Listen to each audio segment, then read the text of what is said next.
Okay, it's 9:40, so let's get started. So, just announcement, I'm sure you all know homework 3 is out, so get started on it if you're gonna do some problems from there. But I don't have anything else, so are there any questions before we start?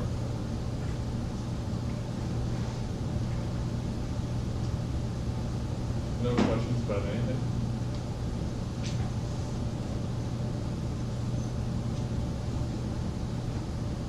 Okay. So, what was the main thing we talked about last week? Last week.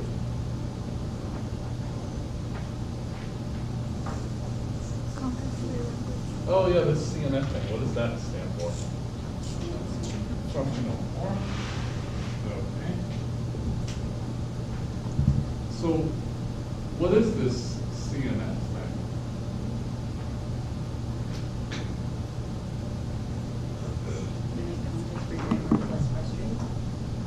Less what? Frustrating.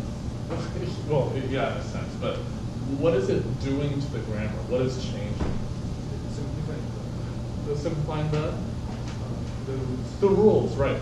So, and the definition of a CFG, we could have anything on the right-hand side, and I'm restricting what can appear on the right-hand side if I put it in this form. So, what can be on the right-hand side of a rule here?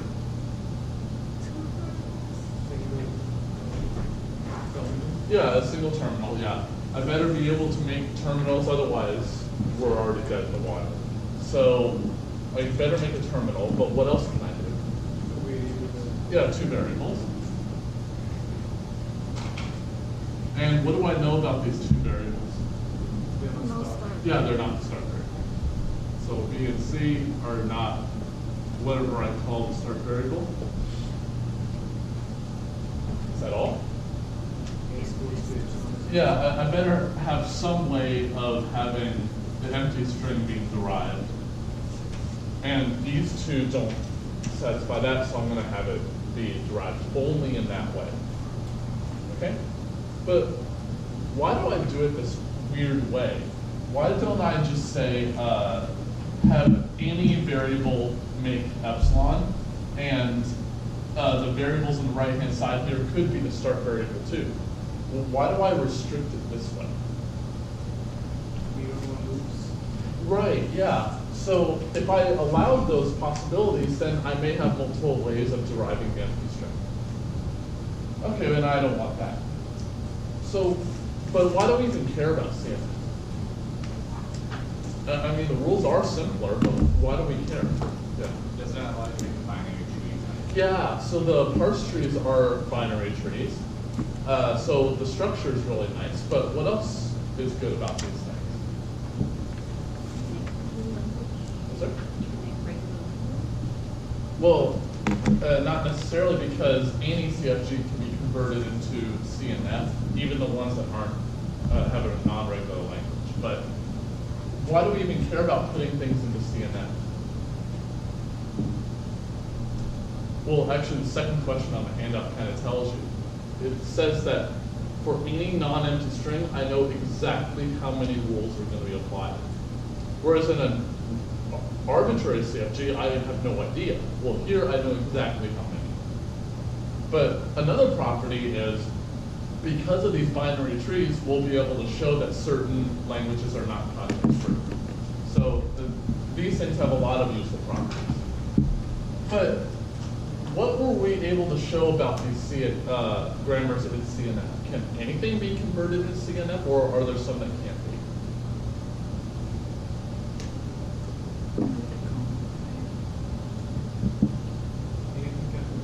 Yeah, yeah. We described an algorithm that can convert any CFG into CNF. So, what was that algorithm that we did? What was the first step? Right. So I want for the rules on the right, for the right-hand side of all rules, I don't want the start variable to be on the right-hand side.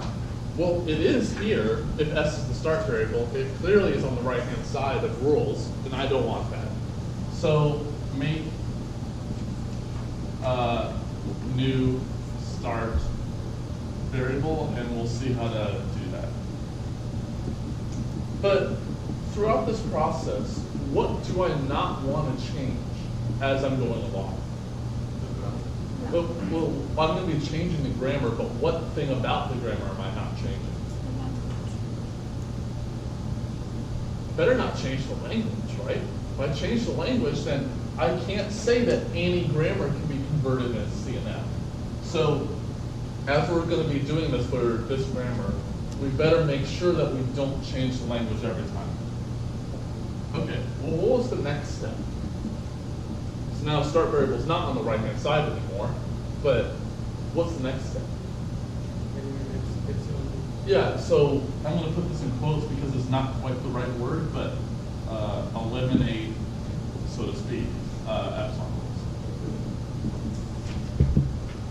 And the correct word that should be here is simulate. Because, for example, this grammar, the only epsilon rule is A goes to epsilon. What if I just completely demolished that rule, just took it out, and didn't do anything else? What would the language of this grammar be? NP7. Because every single rule has a variable on the right-hand side, so I can't make anything with terminals. So that's a problem. So I can't just blindly eliminate them. I have to think about how I'm gonna, I will remove them, but I gotta figure out how I'm gonna modify the grammar accordingly. Okay.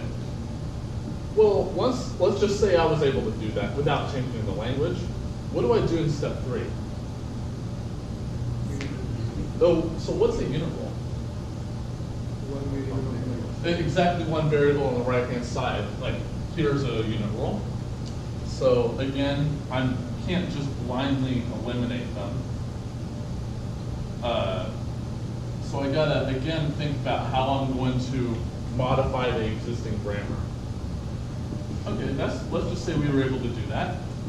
Well, now what do I have to do? Well, let's see. So there's no epsilons on the right-hand side. There's no single variable on the right-hand side. But what rule is going to stick around after this point? Yeah, a combination of variables and terminals. Like, say this rule is, assuming B and C are terminals, obviously. This rule is going to stay because it wasn't an epsilon rule, it wasn't a unit rule, and when we do the first step, it's not going to modify that rule. So that rule is going to stick around, and I don't want that to happen. So how am I going to fix that where I have a mix?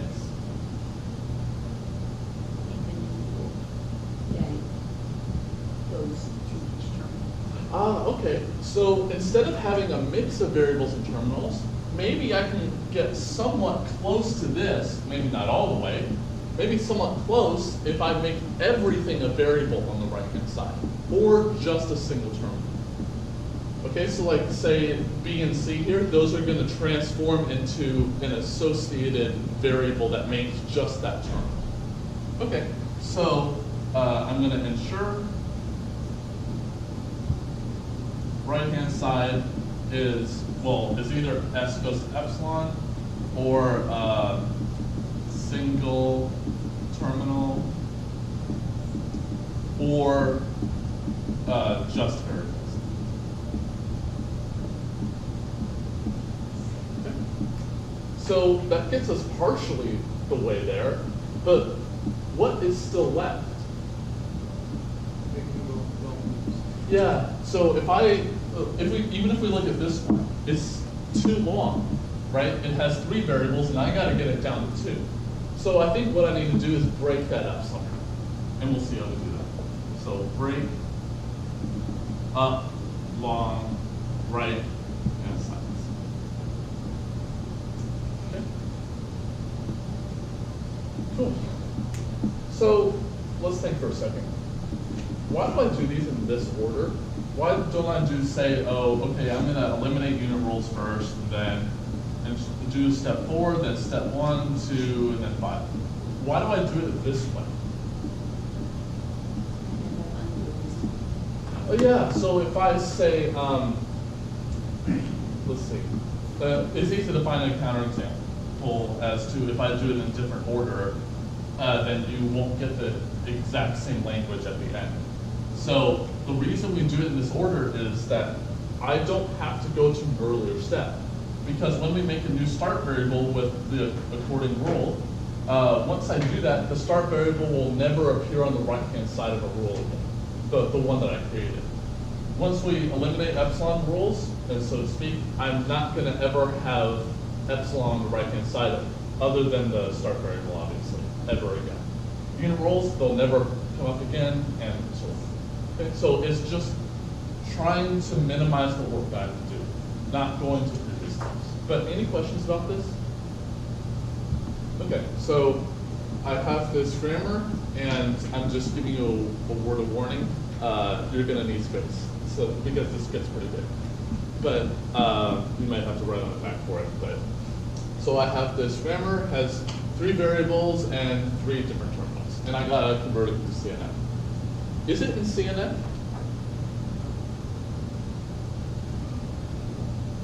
I hope not, right? Yeah, a non-start variable goes to epsilon, unit rules, mixed variable, yeah, it breaks everything, right? Yeah. So I noticed when you declared G, you didn't list B. That was my fault. Okay, just wanted to double check. Updating things is difficult. It's hard to remember sometimes, but this is the grammar that I want. Any other questions? Okay, so what's the first step if I want to convert this into CNF?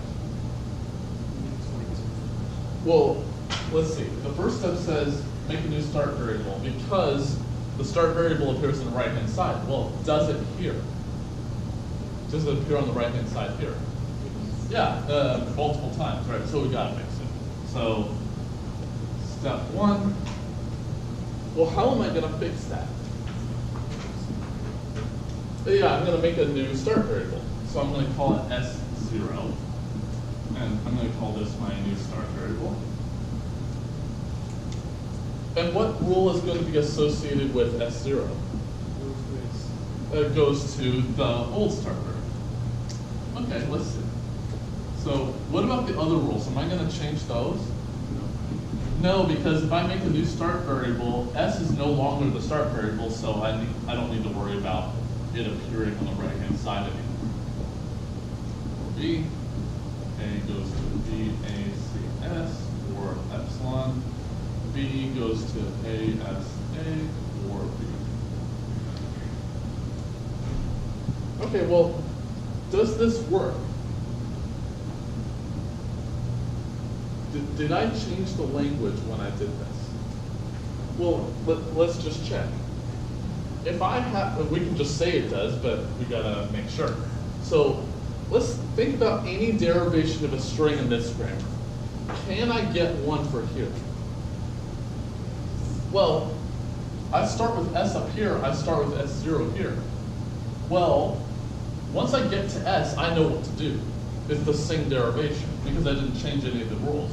So what I do, just put on S0 goes to S at the front. Right? That doesn't change anything because all I do is this rule, and then I do the one that I would have done before. So what about the other way? If I have a derivation here, can I get one here? Well, let's see. Every derivation in this grammar has to start with S0 goes to S. And then S does whatever. So just take off S0 goes to S, and therefore I have something that starts with S that makes a string, and so therefore it's a derivation in this grammar. So I don't change the language. Okay? Any questions about that? Okay. So this one is not going to be as easy as that one, but we can go. So it says eliminate epsilon rules. Do we have such a rule here? Yeah, we have A goes to epsilon, we can't have that. So what am I going to do? How are we going to rectify this? Okay, so something called a nullable variable. What's a nullable variable? Yeah, so either it produces epsilon directly, or through a sequence of rule applications, it will eventually get epsilon. Okay, so our goal is to find all of the nullable variables.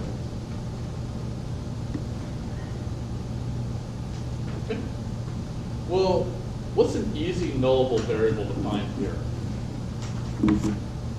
Hey, yeah, because it directly makes epsilon. Okay, so I'm gonna keep a list of my nullable variables. A is on that list. But is there anything else on that list? Yes. Yeah, S. And how do you know that? Well, if you look at this rule, it could be the case that A could go to epsilon, A goes to epsilon, A goes to epsilon, so all three of those epsilon. So I think S could produce epsilon too. Any other ones? Yeah, S0, right? Because I just found out that S could be turned into an empty string. Oh, so S0 could as well. Okay, so S0 is 1. Any other one? Well, the only other possibility is B, obviously. So let's check. If you look at this rule, A and S are on my list, so those could drop out, but I still have a terminal left over. So this rule can't help me.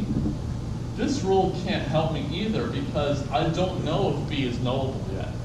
So, but even if it were, if this dropped out, I still have a terminal left. And so therefore I can't generate empty string using B. So that's my list of nullable variables. Okay? How is that list going to help me?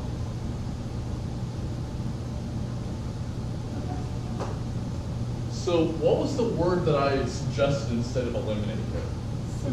Simulate. Okay.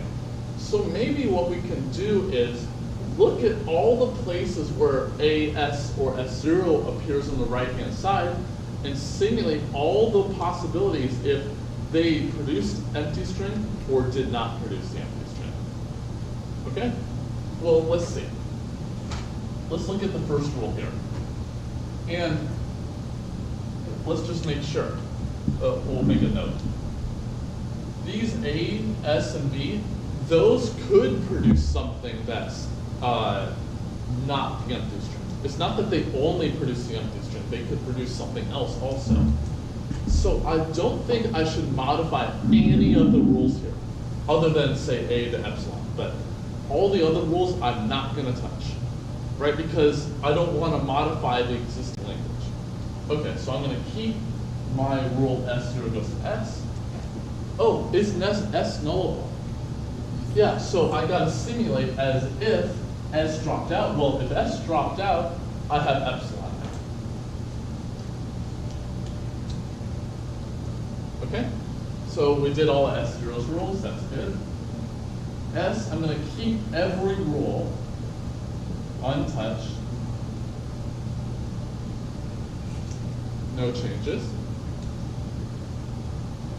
Is A nullable? Yeah, it's on my list. So if I look at here, how many possibilities are there?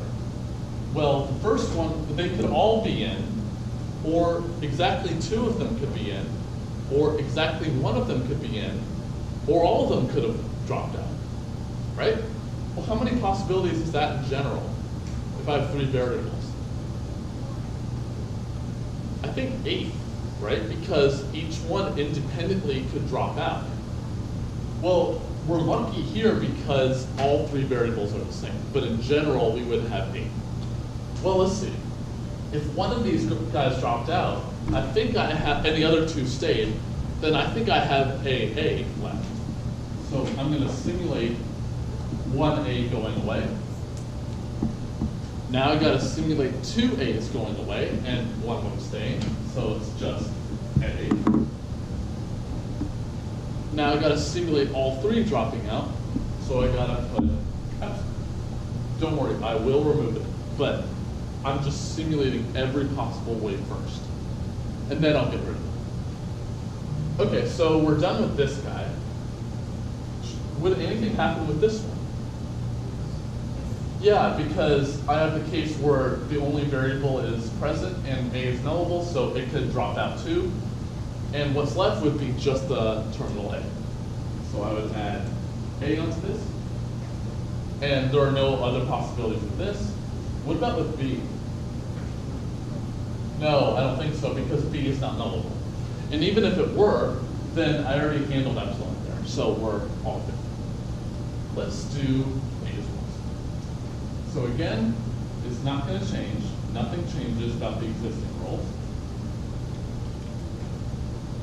Are A and S knowable? Yep, they're on my list. So how many rules would be associated with this in total? How many? Well, let's see. Either they could both be in, or exactly one could be in, or both of them could have dropped out. So how many is that in total? 4. 4, right? Because I have 2 choices for this guy, 2 choices for that guy. Well, I already have the one where they're both in there. So I need the cases where exactly one dropped out. So if A drops out and S stays, then I have B, C, S. I need the case where A stays and S drops. So I have B, A, C.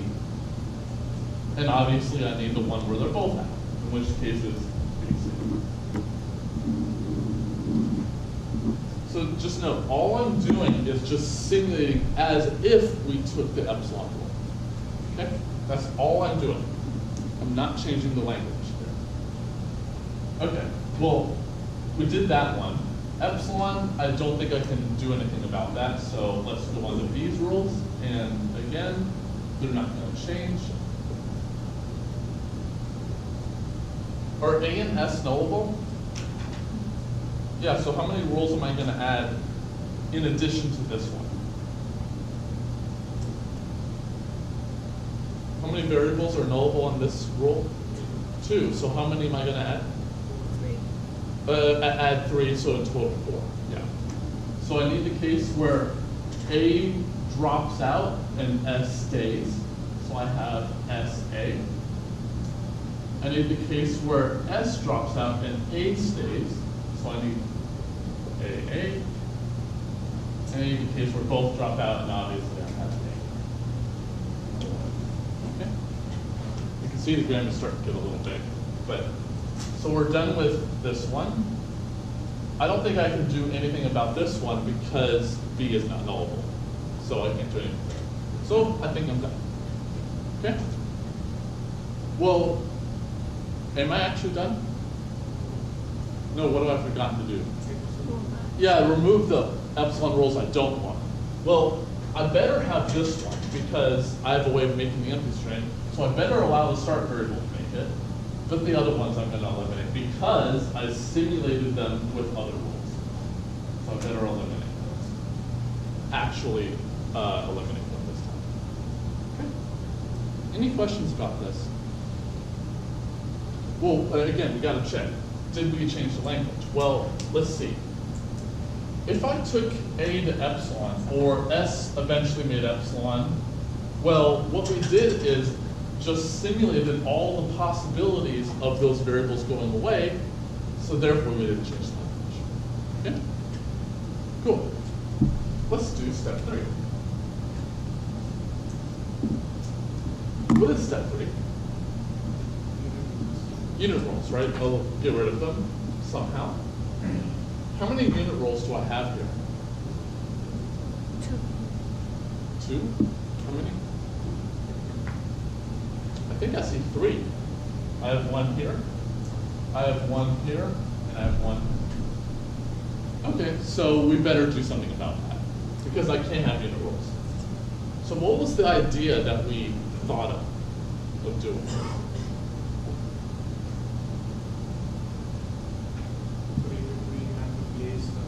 What's that? Create a tree. Not necessarily a tree, but along that line. Yeah, and replace the thing that can be derived. Yeah, but what's the thing itself that I'm making? Directed graph, yeah. So what are the vertices of this graph that I'm going to make? The variables, yeah. So I'm going to have 4 vertices. No problem. And then how am I going to make edges of this thing? So which rules am I going to look at here? The unit rules, right. So wherever there's a unit rule, I'm going to make a directed edge in that way. So I say S0 goes to S,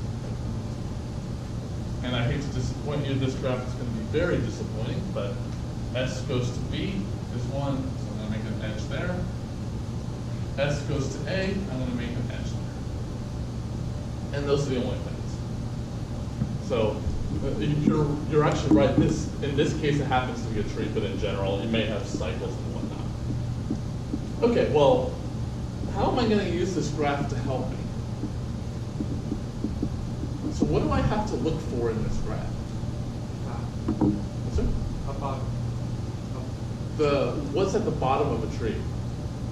Well, in a real tree it's at the top, but in computer science trees it's at the bottom. Leaves, yeah. So what are the leaves in this tree? A and B. So that actually tells me immediately that A and B don't involve any unit rules themselves. So maybe what I can do is, so obviously I'm not going to change A or B's rules in this step. Well, maybe what I can do is copy and paste all of the rules of B up to where the unit rule is. Okay? So I'm basically just simulating as if I took this rule S to B. Well, B is going to do one of these guys, so why don't we just shortcut it and put it up there? So I'm going to write this bottom up instead, because I know B and A's rules don't change. So A, S, A, or B, B, or S, A, or A, or A. Okay. A's rules are B, A, C, S, or B, C, S, or B, A, C, or B, C. Okay, well, about S's rules that aren't the unit rules, I don't think those are going to change, right? Because I'm only worried about the unit rules here. So everything in S that's not a unit rule, I'm not going to touch. So triple A, or AA, B is going to be replaced with something else. Double A, single A is going to be replaced, little a. Now I got to worry about those two unit rules. So I see S goes to B. Well, that's an edge in my graph. So what I'm going to do is copy and paste all of the non-unit rules according to B, well, is everyone, up to where that unit rule was.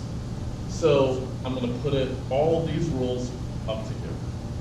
So ASA, or BB, or SA, or AA, or A. I actually don't have to add this A last one because I already had it.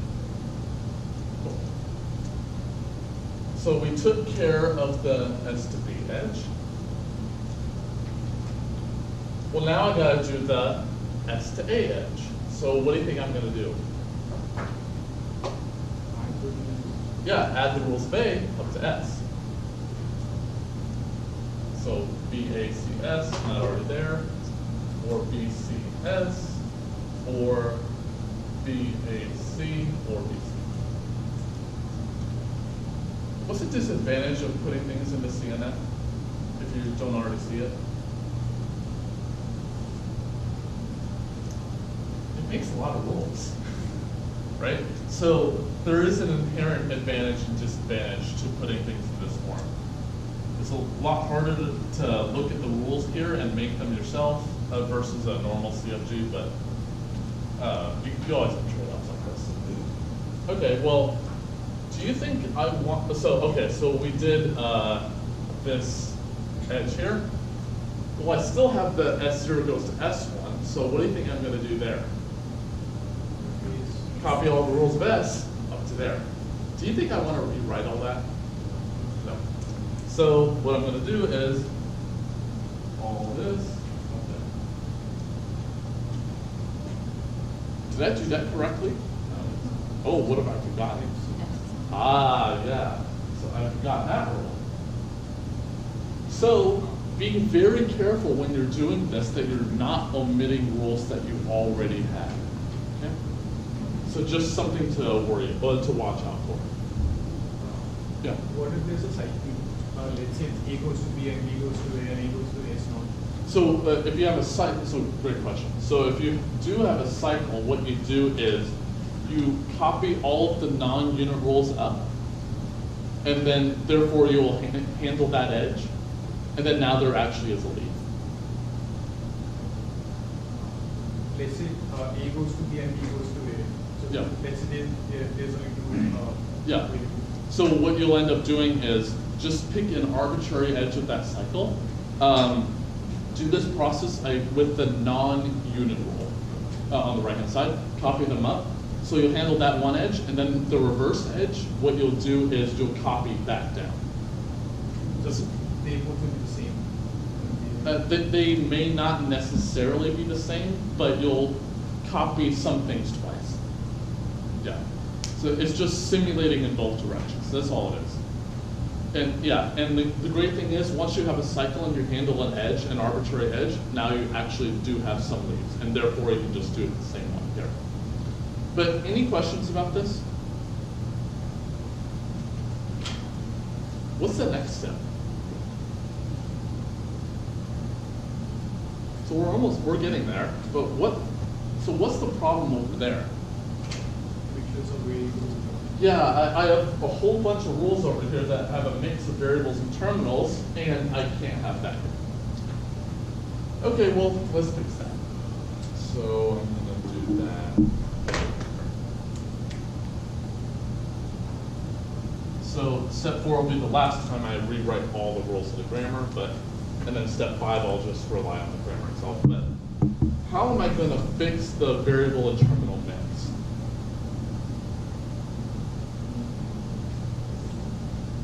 Yeah, so the idea we talked about earlier, make a new variable for each of the terminals. Okay, well, I know the terminals are A, B, and C, well, little a, B, and C. So what I'm gonna do is I'm gonna make 3 brand new variables that go only to that terminal. So I'm gonna call them U sub A equals A, goes to A, U sub B goes to B, U sub C goes to C. And then what am I gonna do with these brand new variables?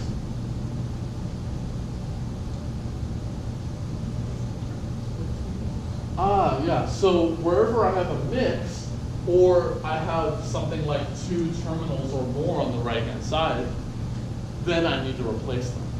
What about this single A? Should I replace that one? No, what problem would that cause? It would make a unit rule, and I just got rid of them in step 3. So I can only do it for things that have length at least 2 and have a terminal on the right-hand side. Okay, well, let's start with B's rules. So B goes to A, S. Well, now there's a terminal right there, so I'm going to replace it with U sub A. And I promise, I didn't do that on purpose when I thought this up. Yeah. Another joke I always tell in my recitations when I do CNF stuff is whenever I make a rule like this, I say that U of A is so incompetent they can only produce one character. But anyway, let's do the other rules. So B, now there's a terminal, so I got to make the corresponding variable. SA, so I got to make SU A sub A U sub A, and then I better not replace that single terminal, so I'm going to leave it. Okay? I better do A's rules. U sub B, A, U sub C, S, or U sub B, U sub C, S, or U sub B, A, U sub C, U sub B, U sub C. Not going to touch the AAA one. U sub A, double A, so this belongs to A. Another A issue, B, U sub B, S, U sub A, U sub A,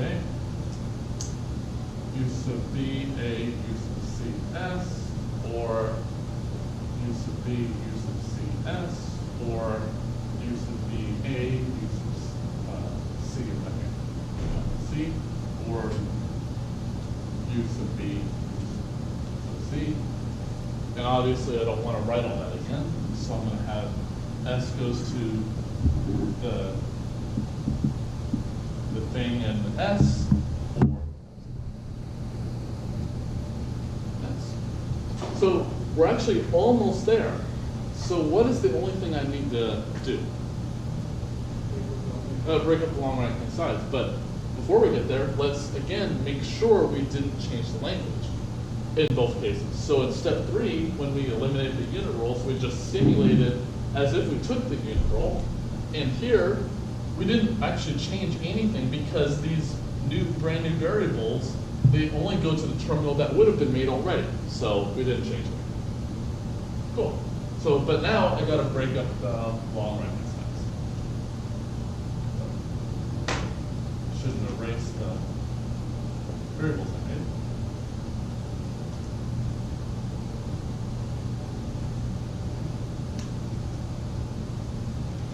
Okay. So now I gotta find what are so what is a long right-hand side to me now? It has length at least 3. Can it have length 1? No, because that would have been a unit rule and I already got rid of it. So it would only have length 2 or 3 or more. So the 3 or more I better worry about. So the rules of S, the variables, those rules are also in S0. So what I should do is I'm gonna make a brand new variable every single time. But for the interest of time and our sanity, I'm going to use the same variables over and over. So let's see. S0 has A on the right-hand side. So S0 goes to A. And I'm going to replace that. So what I'm meaning by this is, so I'm not going to rewrite the grammar. What I'm going to do is I'm going to replace this rule with more rules over here. So delete this guy, add the things on the right. So how am I going to deal with this rule?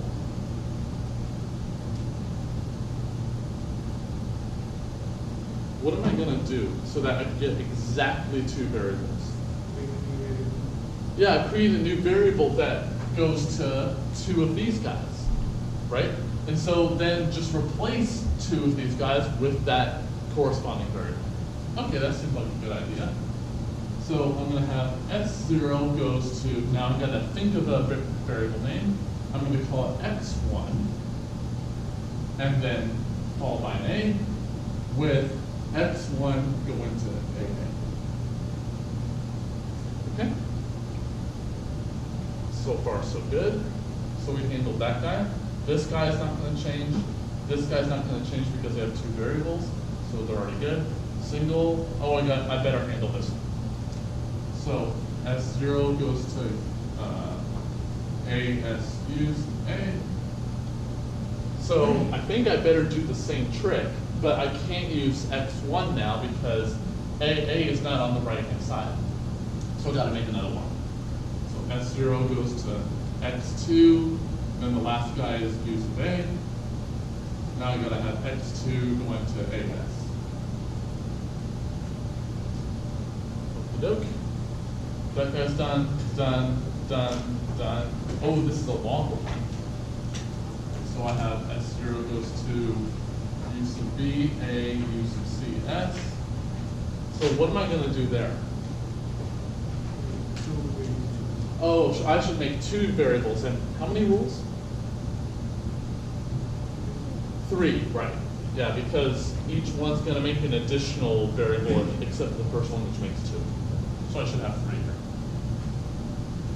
In general, if I have a side of length n, then I'm going to add n minus 1 rules, and I think n minus 2 variables.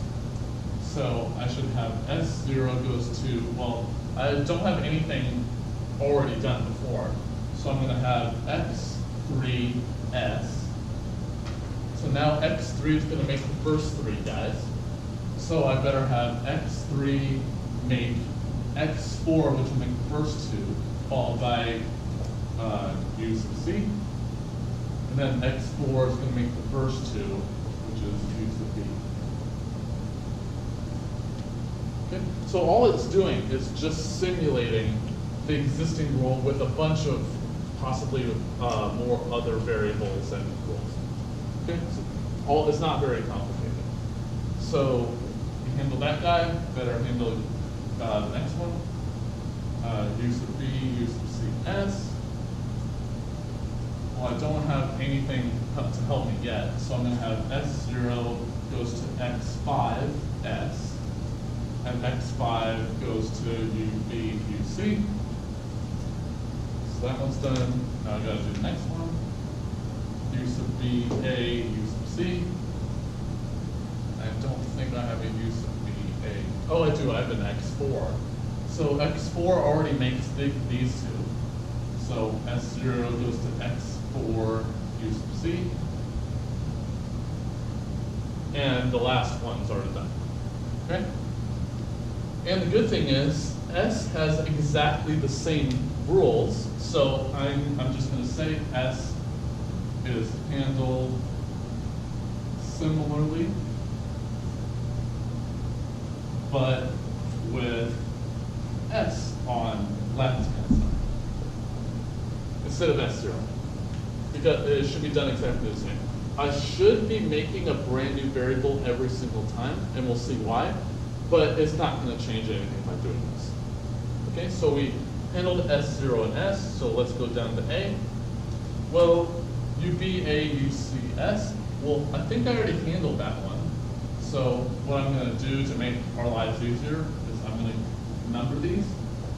Number 2, number 3, number 4, number 5. So I think this first one should be done the same way as number 3. A, U sub C, S. Similar to number 3, but with A on the left-hand side. This guy, A to U sub B, U sub C, S. I did number 4, so similar to number 4. U sub B, A, U sub C. Did I do that one? I did it at number 5, so similar to number 5. Last one is good, so I don't handle it. This guy, now, A, S, U sub A. Did I do that one yet? I did it in number 2, so similar to number 2. This guy's good, good, good. Cool. So I think that we finally have something in CNN. So as a final check, let's make sure that we didn't change the language. Well, if I used a rule that had a short right-hand side, then that rule wasn't ever changed when I did this, so we're good there. So the only problem is possibly if I used one of these long rules. But if I did, assuming I make a brand new variable every time, assuming, well, if I wanted to apply the, say, a rule, then there's only one way in and one way out. Because x1 was a brand new variable, there's only one way into that rule and only one way out. So I have to finish with x1 applying it to be AA. There's only one way to do that, and so therefore I'm correct in doing that. So when we reused variables here, it works because the variables themselves, we didn't add any variables, so the what they can generate on the right-hand side doesn't change anything. So I can reuse variables, but it's just harder to verify correctness. But you're allowed to do it that way. But we actually do have something to see that. Any questions about any of this?